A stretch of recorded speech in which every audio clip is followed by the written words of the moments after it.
plaisir de prendre part à cet atelier de planification participative, de scénario et d'identification des mesures d'adaptation du projet d'appui scientifique au processus des plans nationaux d'adaptation, PAS-PNA. Je vous souhaite à toutes et à tous des débats fructueux et des idées innovantes qui permettront au Sénégal et à la région de Fatick d'aller de l'avant en améliorant sa résilience. Sur ce, je déclare ouvert l'atelier de planification participative de scénario et d'identification des mesures d'adaptation. Je vous remercie de votre aimable attention. À Fatick, à l'horizon 2050, en prenant en compte les changements en cours qui sont incertains. Quel futur vous souhaiteriez pour Fatick?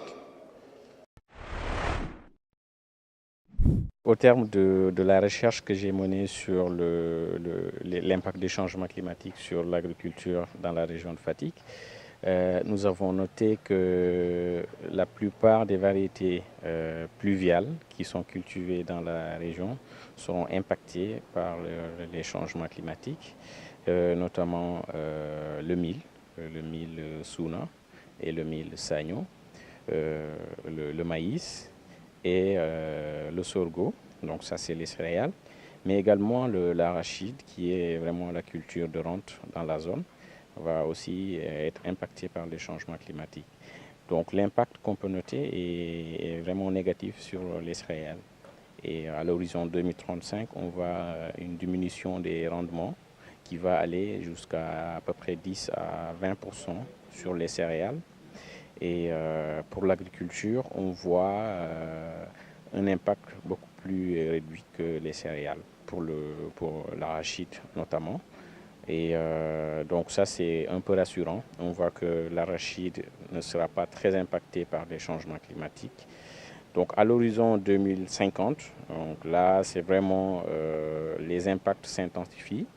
Et ce qu'on note, c'est qu'on a une réduction des rendements qui peut aller jusqu'à 30%. Par rapport à la période de référence qui est la période de 1976 jusqu'à 2005. D'abord, on a fait un état des lieux scientifique pour voir ce qui a été déjà réalisé dans la zone et en général dans le pays ou bien dans la sous-région parce qu'on est tous concernés, on fait partie du Sahel.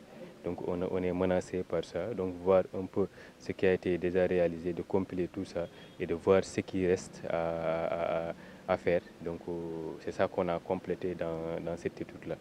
Je prends aussi en compte le passé, c'est-à-dire on a regardé une chronologie de 50 ans, depuis 1950 jusqu'à nos jours, pour voir ce qui s'est passé avec la variabilité climatique, la variabilité des précipitations, des températures, tout ça. Donc ce qu'on peut retenir pour l'actuel, on a vu qu'il y a une disparité quand même de la vulnérabilité dans la région de Fatick.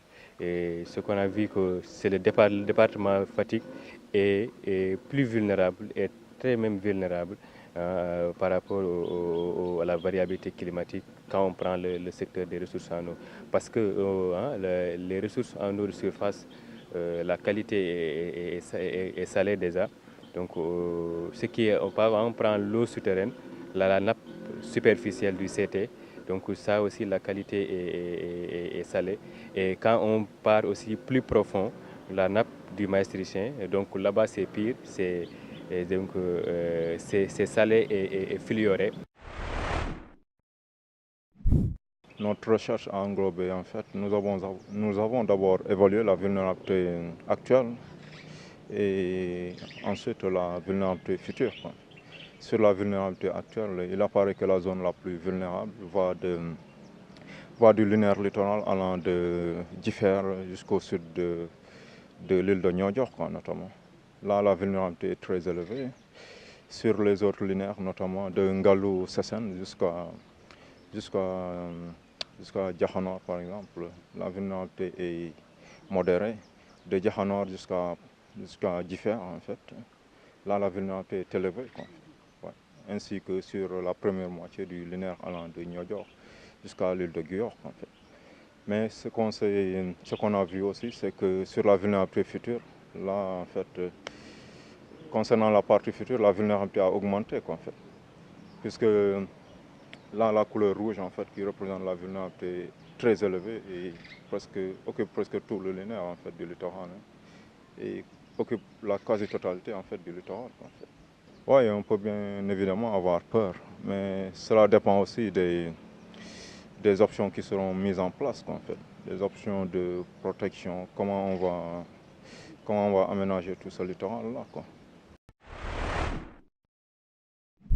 L'objectif de l'étude, c'est de regarder en fait les changements qu'on pourrait avoir à l'horizon 2035 et 2050 par rapport à une période de référence que nous avons définie qui va de 1976 à 2005. Donc nous avons regardé plusieurs paramètres, parmi lesquels le cumul pluviométrique saisonnier.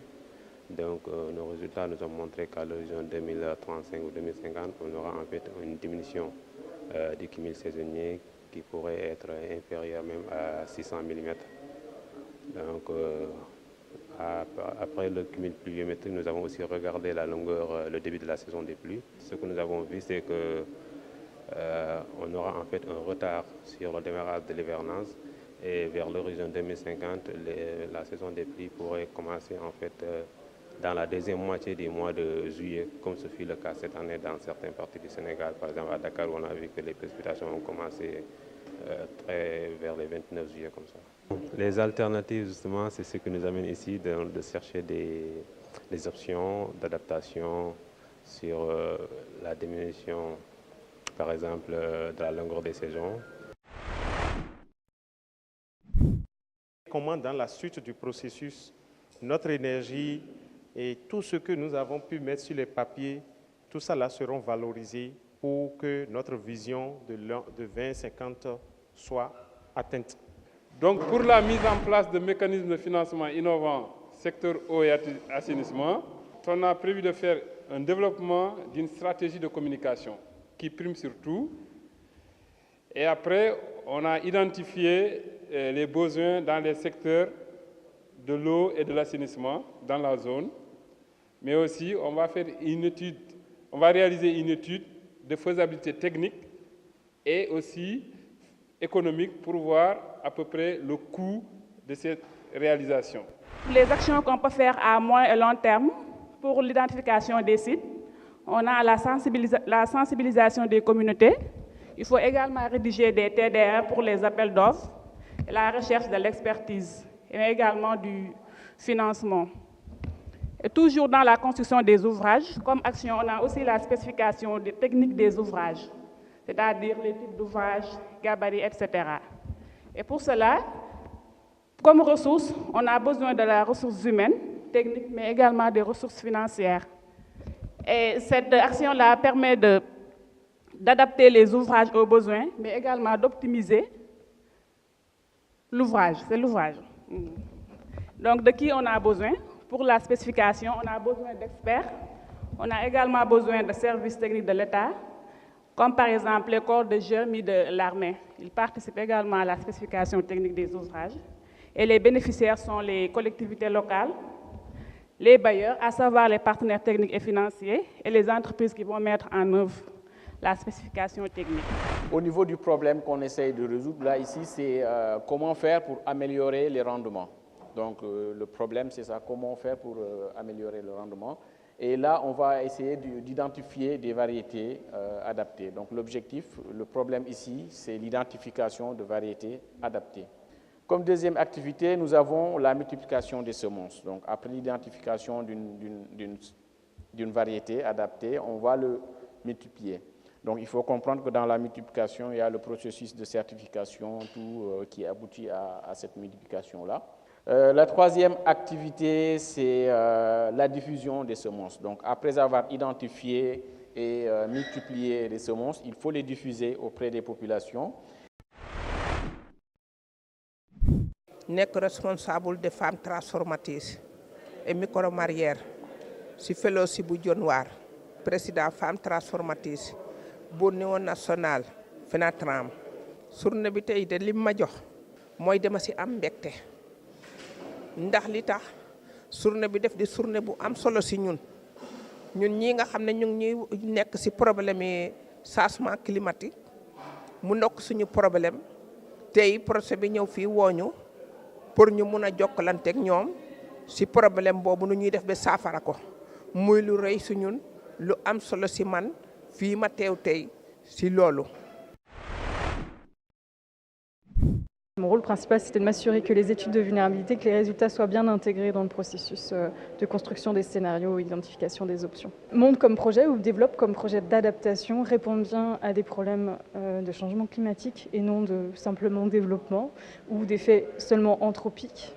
Donc l'importance aujourd'hui, c'est vraiment d'avoir des études de vulnérabilité solides et notamment des études de vulnérabilité sur les changements climatiques futurs, sur les impacts futurs, pour pouvoir démontrer que ce qu'on est en train de faire en termes de projet ensuite d'adaptation répond bien au changement climatique. Si on veut obtenir des financements du Fonds vert climat par exemple, qui est l'un des plus gros bailleurs de fonds pour le climat et l'adaptation au changement climatique pour les pays en développement, il faut absolument, dans les notes conceptuelles qu'on développe et qu'on soumet au Fonds vert, démontrer qu'on adresse la vulnérabilité au changement climatique. Et ça, c'est un point qui est fondamental aujourd'hui, là où c'était moins le cas peut-être avec le Fonds pour l'adaptation ou d'autres financements qui sont arrivés avant. Aujourd'hui, on est vraiment dans une nouvelle ère où vraiment il est nécessaire de mieux démontrer et d'être vraiment robuste sur la vulnérabilité. On se servait de cet atelier pour restituer les études, les résultats des études, mais surtout on voulait que l'identification des options se fasse par les acteurs locaux. Donc les études, comme vous le savez, se déroulent sur le territoire de Fatick, de la région de Fatick. On a mené des enquêtes ici au mois de mai, etc. C'était important pour nous que ce soit les acteurs d'ici qui décident pour leur région qu'est-ce qui est le mieux pour eux pour l'avenir et les options d'adaptation qui leur semblent les plus pertinentes à leur échelle. Bon, il y a plein de courants sur l'adaptation, mais moi je suis convaincue que l'adaptation doit se faire au niveau territorial en premier lieu, évidemment en lien avec le national, mais que les réponses doivent être territoriales. Et donc c'était ça l'important pour nous, de rejoindre le niveau territorial, d'inviter les acteurs locaux à participer, à nous donner leur avis et à décider pour eux-mêmes en fait de qu'est-ce qui est bien et qu'est-ce qui est pertinent pour leur territoire. Alors après cet atelier, pour ce qui est de la composante 2, donc le support scientifique, on a terminé les études, mais on est en train de finaliser les rapports.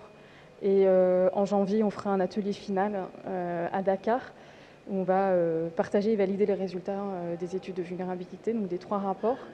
En amont, les rapports seront transmis et partagés à l'ensemble des parties prenantes.